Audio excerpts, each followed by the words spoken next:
Captain Jack Reynolds stared out the viewport of the Intrepid as the massive alien vessel approached.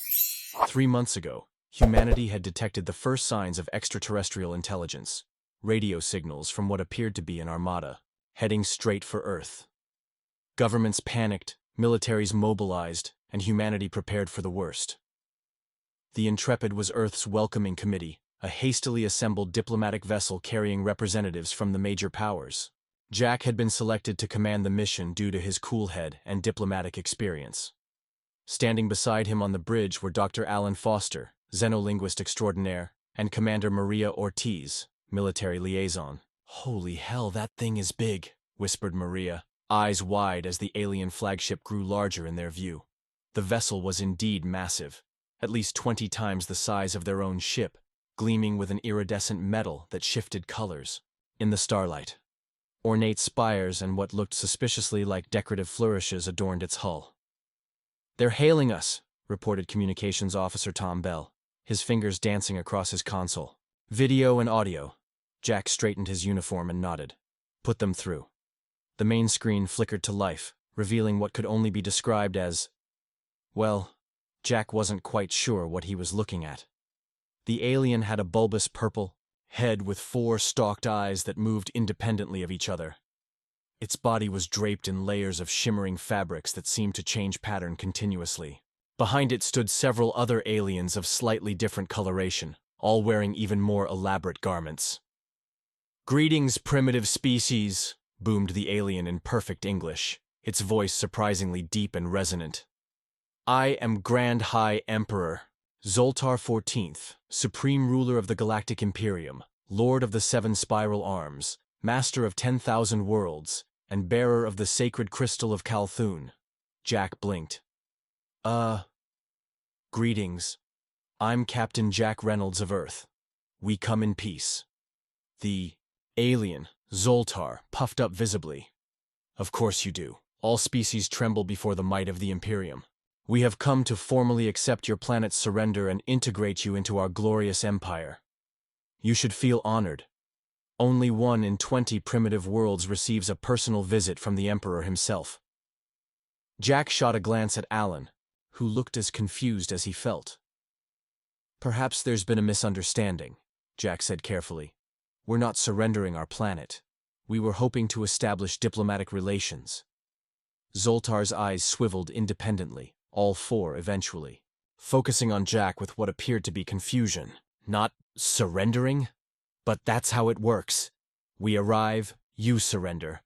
We add your cultural and technological distinctiveness to our own. It's tradition." One of the aliens behind Zoltar leaned forward and whispered something. The Emperor nodded vigorously. "Ah, of course, you haven't seen the ceremony of intimidation yet." He cleared what passed for a throat and motioned to someone off-screen. "Behold the might of the Imperium." The screen split to show an exterior view of the massive flagship. Small ports opened along its hull, and dozens of small craft emerged. They began flying in formation, trailing colored smoke behind them. Jack's jaw dropped as he realized what he was seeing. "Are they performing an aerial show?" Maria asked incredulously. "I believe so," replied Alan, adjusting his glasses. "It appears to be their version of shock and awe." As the alien ships continued their elaborate dance, complete with loop-de-loops and figure 8s, Jack felt the corner of his mouth twitch. Then Maria snorted. Then Alan let out a chuckle. Within seconds, the entire bridge crew of the Intrepid had burst into uncontrollable laughter. Zoltar's 4 eyes blinked in rapid succession. "Why are you making that noise? That is not the proper response to the ceremony of intimidation." Jack tried to compose himself but couldn't quite manage it. "I'm sorry, Emperor Zoltar, but... is this a joke?" Emperor Zoltar's 4 eyes swiveled in different directions, a gesture that Jack was beginning to recognize as confusion or distress. "Joke? Joke? The Galactic Imperium does not joke, primitive. Our aerial display has struck fear into the hearts of thousands of species. The red swoop of death alone has caused planetary leaders to faint." Dr. Foster cleared his throat, attempting to regain composure. "Emperor, perhaps there's a cultural disconnect here. On Earth, aerial displays are typically entertainment. We perform them at celebrations. The bridge of the Intrepid had fallen awkwardly silent, though occasional snickers still escaped. The Emperor's entourage was whispering frantically among themselves, many gesturing at what appeared to be tablets or data devices. "Impossible," Zoltar declared, though with noticeably less conviction. "Our intelligence indicated your species has barely achieved interplanetary travel. By all metrics, you should be cowering." Tom Bell, the communications officer, had been busy at his station. He looked up with a raised eyebrow.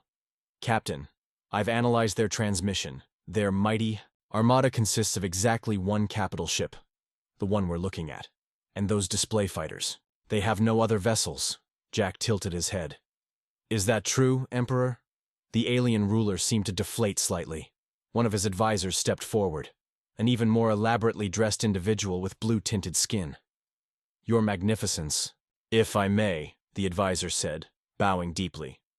"Our preliminary scans show the humans possess concerning technology." "What concerning technology?" Zoltar demanded. "Well," the advisor continued, "they appear to have developed actual weapons." A moment of silence passed before Jack's eyebrows shot up. "Wait, you don't have weapons? What exactly did you plan to do if we didn't surrender?" The Emperor's eyes all focused on different points around the room, deliberately avoiding looking at the humans. "The ceremony of intimidation has never failed before." Maria Ortiz leaned toward Jack. "Captain, I'm reading their ship now. It's basically a cruise liner. 90% of their power goes to life support and entertainment systems. They have theater halls, swimming facilities, and what looks like shopping centers." Jack stared at the screen in disbelief. "Emperor Zoltar, let me understand this correctly. You traveled across the galaxy to conquer Earth, with no actual means of conquest?" The alien ruler puffed himself up again, his colorful garments billowing. "The Imperium conquers through cultural superiority. For 50,000 years we have traveled the stars, impressing lesser species with our magnificence. All have recognized our rightful place as their betters." "All until now," Dr. Foster murmured. Another advisor rushed into view, whispering urgently to Zoltar. The Emperor's color seemed to drain slightly, turning from vibrant purple to a sickly lavender. "Your ships," Zoltar said slowly. "Our deep scans show they contain explosive devices." "You mean weapons?" Jack asked. "Yes, Emperor. Earth has a long and unfortunately violent history. Our ships carry defensive and offensive capabilities." But why would you deliberately create tools of destruction?" Zoltar seemed genuinely disturbed. "The very concept is barbaric." Jack exchanged glances with his crew. This was getting more surreal by the minute. "Emperor," Maria interjected, "your empire spans 10,000 worlds, yet you have no weapons? How do you defend yourselves?" "Defend? Against what?" Zoltar seemed genuinely confused. "All species we encounter are primitive compared to our glorious civilization. They always surrender immediately upon witnessing our greatness." Tom Bell had continued his analysis. "Captain, I've intercepted some of their internal communications. It seems the Imperium has never encountered a species that didn't immediately capitulate to their pageantry. They've been expanding for millennia without ever fighting a war." Jack rubbed his temples. "So let me get this straight. The mighty Galactic Imperium's conquest strategy is essentially to show up, put on a good show, and hope everyone is impressed enough to join willingly?" "It is not hope," Zoltar thundered, though his voice cracked slightly. "It is the natural order. Lesser beings recognize superiority when they see it." One of the Emperor's advisors was now frantically reviewing data. "Your Magnificence, urgent update. The humans have thousands of these weapon devices. Some appear capable of planetary destruction." Zoltar's eyes all widened simultaneously. "Planetary destruction? But that would be uncivilized." A heavy silence fell over both bridges, the human vessel and the gaudily decorated Imperial flagship. Jack could practically see the alien Emperor's worldview crumbling before his eyes. "This is unprecedented," Zoltar finally said, his voice having lost much of its bombastic quality. "In 50,000 years of glorious expansion, we have never encountered a species so unimpressed," suggested Dr. Foster. Dangerous, corrected the Emperor, all four eyes now fixed intently on Jack. Your people create tools specifically designed to harm others. You must be utterly barbaric, Jack sighed. Emperor, humanity has a complex history. Yes, we've fought wars, but we've also created art, music, literature, and made scientific discoveries. We're not just warriors. Maria leaned forward. Captain, if I may, their ship is completely open. No shields, no defensive systems whatsoever. They literally have nothing protecting them except the hull itself. And what a magnificent hull it is, Zoltar interjected, seeming to regain some confidence. Crafted from the finest Zortanium, mined from the sacred asteroids of Beltarfi, and decorated by the most renowned artisans of the Kadari Nebula. Jack pinched the bridge of his nose. Emperor, I think we need to have a frank discussion. You've claimed dominion over thousands of worlds, yet you have no actual means of enforcing that claim if challenged. What exactly does your rule consist of? The blue-skinned advisor stepped forward again. If I might explain, honored human. The Imperium provides cultural enrichment, technological advancement in the fields of entertainment and comfort, and most importantly, inclusion in our glorious trade network. And what do you get in return? Asked Dr. Foster. Tribute, of course, Zoltar declared. Each world sends us their finest art, their most talented performers, and a reasonable portion of their luxury goods. It is a small price to pay for our magnificent protection. Protection from what? Jack asked. You just admitted you have no weapons. The Emperor and his advisors exchanged uncomfortable glances. Well, Zoltar began hesitantly. Protection from exclusion from the Imperium. No world wishes to be left out of our grand civilization, Tom Bell snorted. So your entire empire is basically a glorified protection racket, except the protection you offer is completely imaginary. Imaginary? Zoltar's color deepened to almost magenta. We provide access to the greatest cultural experiences in the galaxy. Our theatrical productions are legendary. Our cuisine is exquisite. Our fashion, he gestured dramatically at his elaborately layered garments, is unparalleled. Jack had been silently processing this bizarre situation. Emperor, I think there's been a fundamental misunderstanding. We're not interested in being conquered, peacefully or otherwise. Earth manages its own affairs. Zoltar seemed genuinely taken aback. But that's not how it works. All species join the Imperium. It's the natural order of things. Not anymore, Jack replied firmly. The Emperor conferred briefly with his advisors, their whispers becoming increasingly agitated. Finally, he turned, back to the screen. Perhaps we could discuss a trade agreement instead? Zoltar suggested, his tone suddenly diplomatic. Cultural exchange? We have much to offer your your developing world. Jack raised an eyebrow. Now you're talking. But first, I think we need to establish something clearly. Earth is not joining your Imperium. We're willing to consider trade and cultural exchange as equals, not as subjects. The concept of equality seemed to physically pain the Emperor, who clutched at his ornate robes dramatically. Equals? With a single planet species? The indignity. Emperor, Dr. Foster interjected gently. According to our scans, your people also originated from a single planet. The difference is simply that you've been traveling the stars longer than we have.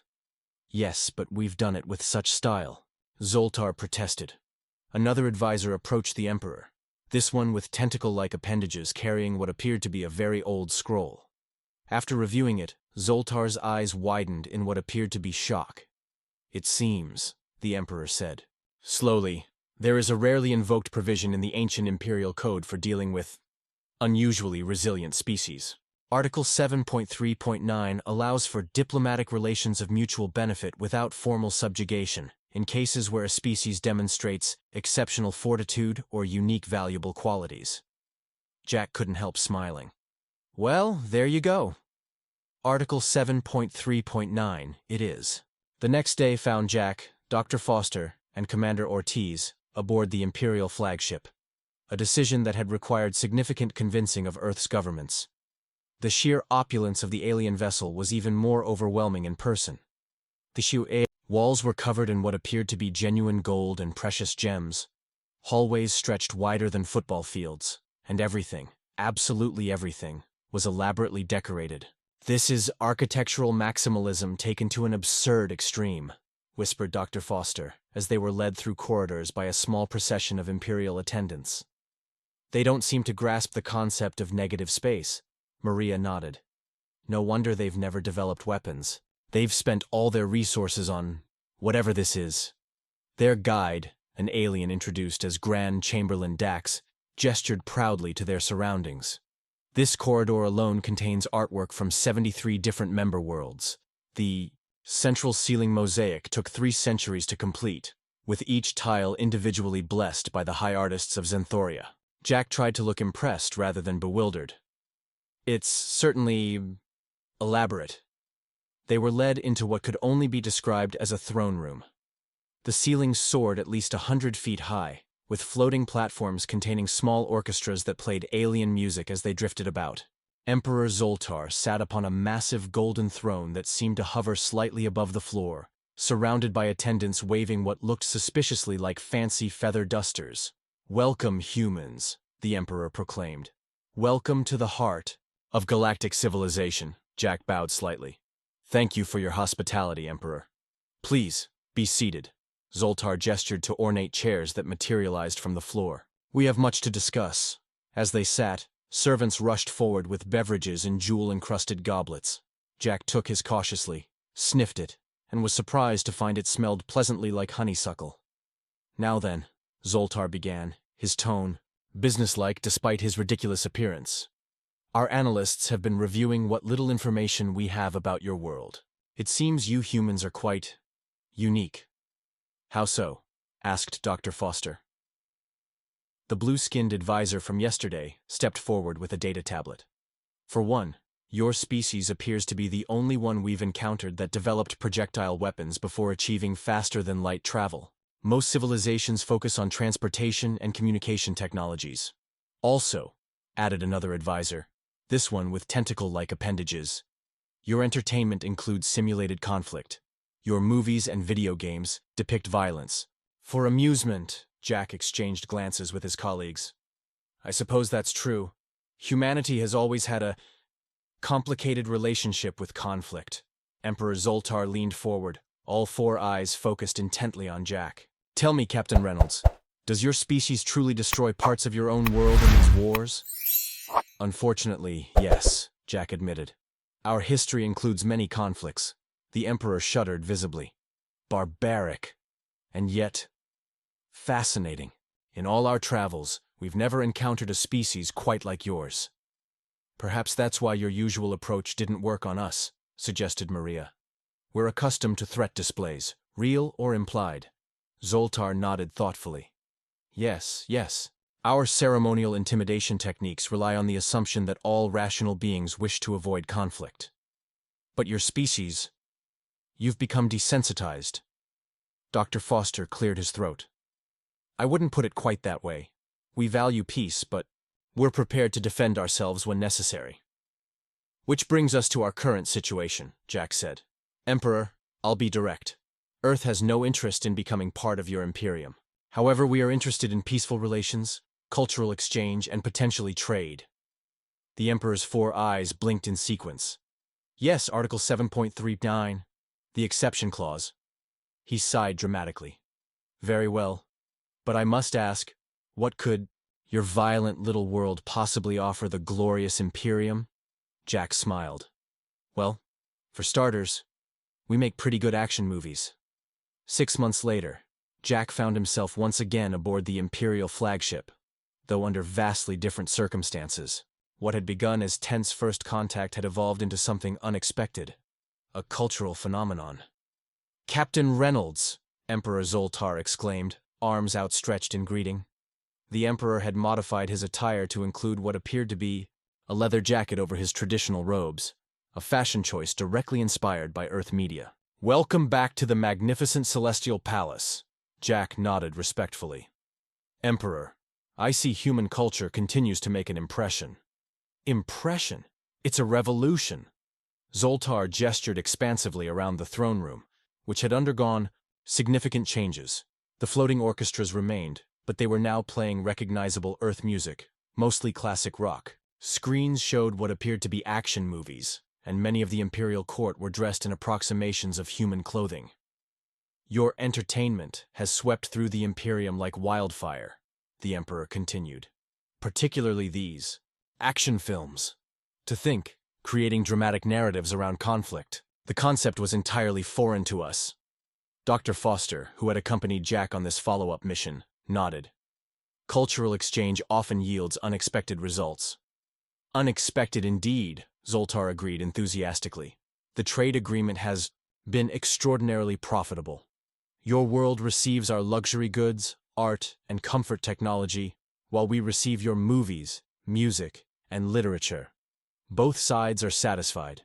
Jack had to admit the arrangement had worked out surprisingly well. Earth governments had initially been skeptical about trading with an alien empire, but the Imperium's advanced comfort technologies, gravity control, climate regulation systems, and entertainment devices had proven highly valuable.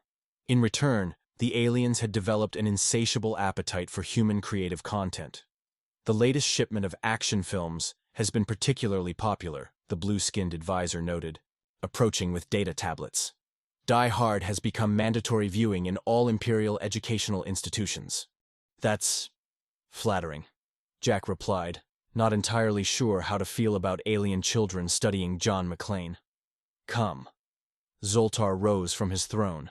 We've prepared a special demonstration for your visit.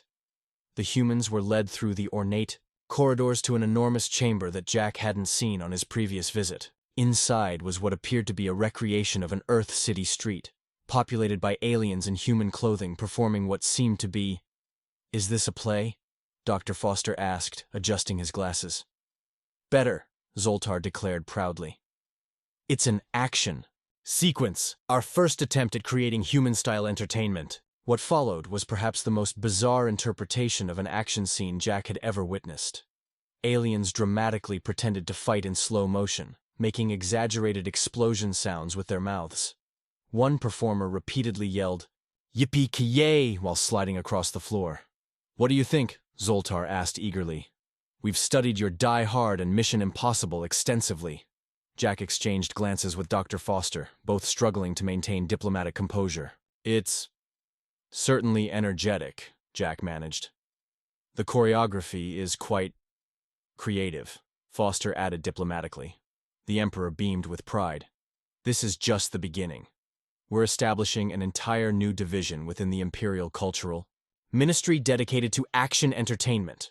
As they watched the bizarre performance continue, a thought suddenly struck Jack. "Emperor, has this new interest in action entertainment affected the Imperium in other ways?" Zoltar's expression turned thoughtful. "Indeed it has. For the first time in our 50,000-year history, we're experiencing dissent." "Dissent?" Jack asked, surprised. "Yes," the Emperor sighed. "After viewing your action films, some worlds have begun questioning the traditional imperial hierarchy. They've started using phrases like independence and self-determination." "Most troubling," Dr. Foster leaned forward. "And how is the Imperium responding to this dissent?" "Well, that's partly why we invited you here," Zoltar admitted. "We find ourselves in need of consultation." Jack eyed the Emperor warily. "Consultation about handling dissent? I hope you're not asking us to help you suppress these worlds." All four of Zoltar's eyes blinked rapidly. "Suppress? Heavens no. We have no means of suppression, Captain Reynolds. The Imperium has operated on voluntary participation for 50 millennia. But now, inspired by your human action heroes, some worlds are declaring themselves independent and refusing to send tribute." "And you've never dealt with this before?" Dr. Foster asked incredulously. The blue-skinned advisor stepped forward. "Never in recorded Imperial history. The benefits of Imperial membership have always been self-evident. But now," he gestured helplessly, "these worlds speak of freedom and fighting the system, like your John McClane." Jack couldn't help but smile. "So, human action movies have accidentally sparked a revolution across your empire." "Not a revolution," Zoltar insisted, looking genuinely distressed. "A diplomatic reorganization." These worlds still wish to participate in imperial culture and trade. They simply no longer wish to acknowledge imperial authority or pay tribute. So they want the benefits without the obligations, Maria observed dryly. She had been quietly taking notes throughout the exchange. Precisely, Zoltar exclaimed. Most troubling. And we have no precedent for handling such a situation. Jack considered this carefully. Emperor, if I may speak frankly, it sounds like what you're experiencing is the natural evolution of a society. Maybe the Imperium needs to adapt. Adapt? In what way? Zoltar appeared genuinely curious. Well, Jack said, choosing his words carefully. Perhaps instead of an empire with tributary worlds, you could become something more like a federation or union of equal partners. The concept seemed to physically pain the Emperor, who clutched dramatically at his chest. Equal partners? With former tributary worlds? The very idea. Dr. Foster intervened smoothly. Emperor, if I may, human. History suggests that cooperative alliances often prove more stable and mutually beneficial than hierarchical empires. Worlds that choose to participate rather than being compelled tend to contribute more enthusiastically. The Emperor's advisors huddled together, whispering frantically and consulting their tablets. Finally, the blue-skinned one turned back. There is precedent in the ancient texts, he announced. Before the Imperium, our ancestors were part of something called the Galactic Cooperative of Systems. It was less hierarchical. Zoltar appeared, stunned. You mean our glorious Imperium wasn't always an Imperium? Apparently not, Your Magnificence. According to these records, the shift to imperial structure occurred approximately 49,000 years ago, under Emperor Zoltar I. Jack raised an eyebrow. So you've been running the same governmental system for 49,000 years without any updates? That might be part of the problem. Zoltar slumped in his ornate throne. This is almost distressing. First, we discover a species immune to our ceremonial intimidation. Then, that same species introduces concepts that threaten our entire societal structure. I wouldn't say threaten, Jack offered diplomatically, more like challenge or encourage evolution. The Emperor stared contemplatively into the distance. Perhaps there is wisdom in adaptation. The texts speak of the cooperative era as a time of great prosperity and innovation. Innovation is often driven by challenge and change, Dr. Foster noted. Perhaps a restructuring would bring new vitality to your civilization. Zoltar straightened suddenly. Yes, I see it now. A grand reimagining of the Imperium. Not an end, but a transformation. His earlier distress seemed to evaporate instantly. We shall call it the Great Imperial Renaissance. Jack exchanged amused glances with his colleagues. The Emperor's ability to reframe challenges as triumphs was almost admirable. And you humans, Zoltar pointed dramatically at Jack, you shall advise us in this transition. Who better than the species that caused this situation in the first place? I'm not sure that's within our mandate, Jack began.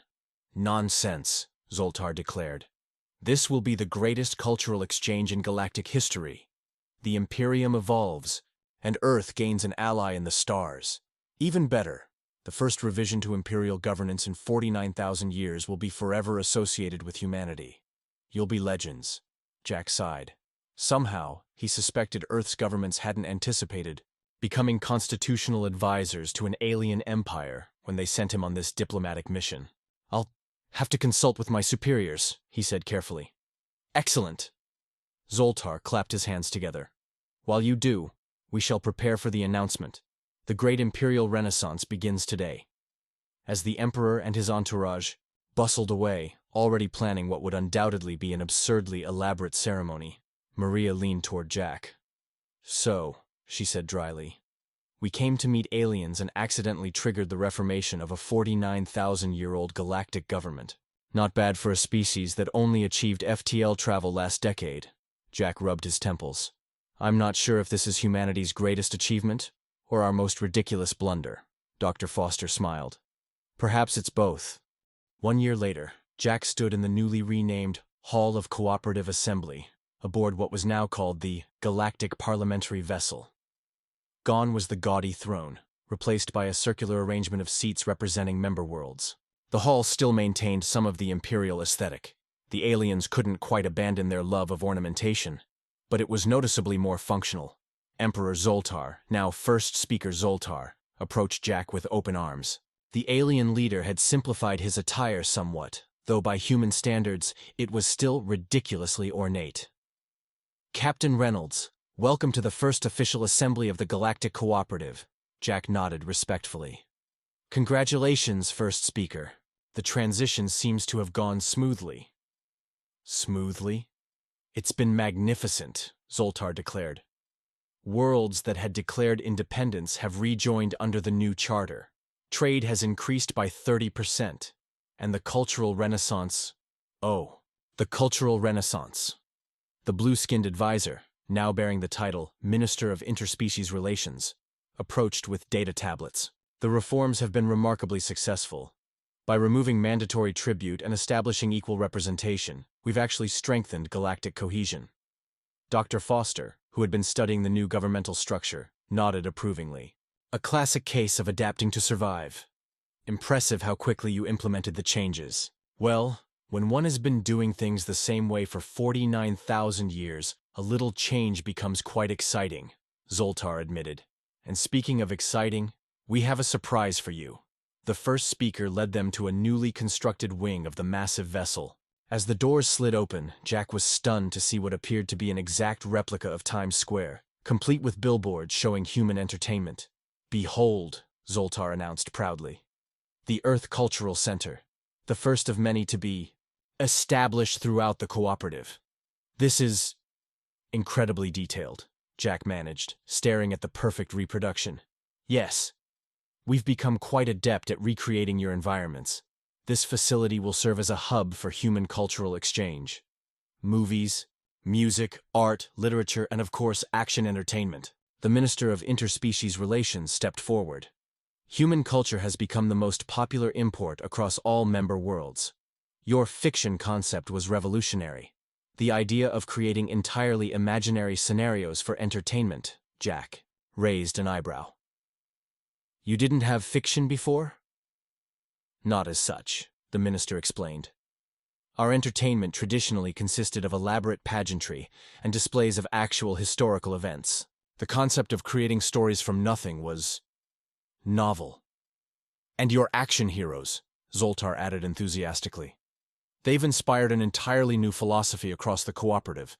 The idea that individuals can change systems, that one person can make a difference. Revolutionary." Jack exchanged amused glances with Dr. Foster. The irony wasn't lost on either of them. The same alien civilization that had once attempted to intimidate Earth with colored smoke and aerial displays was now obsessively consuming human action films. "First speaker," Jack said, "I'm curious. Have you had any second thoughts about the new governmental structure? Any nostalgia for the old Imperium?" Zoltar's 4 eyes blinked in sequence. "Occasionally, yes. 50 millennia of tradition isn't easily set aside, but the benefits have been undeniable. Member worlds now contribute ideas and innovations rather than simply tribute. The cooperative grows stronger each day." "And the military question?" Maria asked. She had been promoted to admiral following the successful first contact mission. "Ah, yes," Zoltar nodded. "Following your advisement, we've established a small defensive fleet. Nothing excessive, just enough to protect trade routes and respond to natural disasters. We still find the concept of weapons distasteful." Jack smiled. "Some might say that's to your credit." As they continued the tour, Jack found himself reflecting on the bizarre chain of events that had led to this moment. What had begun with humans laughing at an alien emperor's pompous display had somehow resulted in the peaceful reformation of a galaxy-spanning civilization.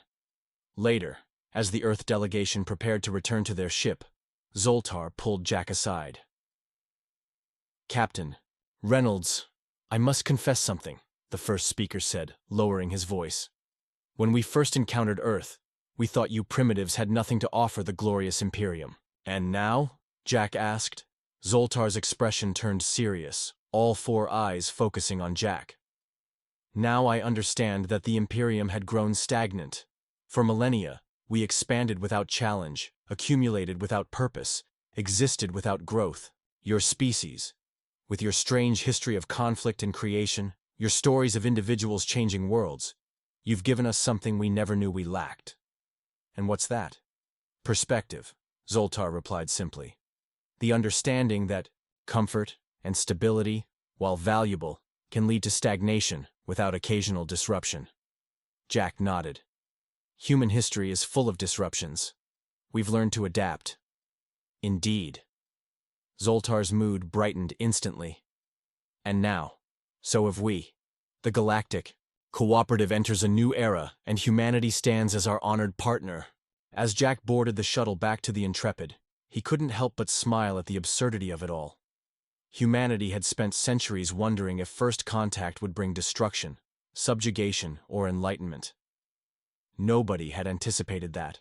It would involve laughing at pompous aliens who then became obsessed with Die Hard. Perhaps, Jack reflected, that was the most human outcome of all.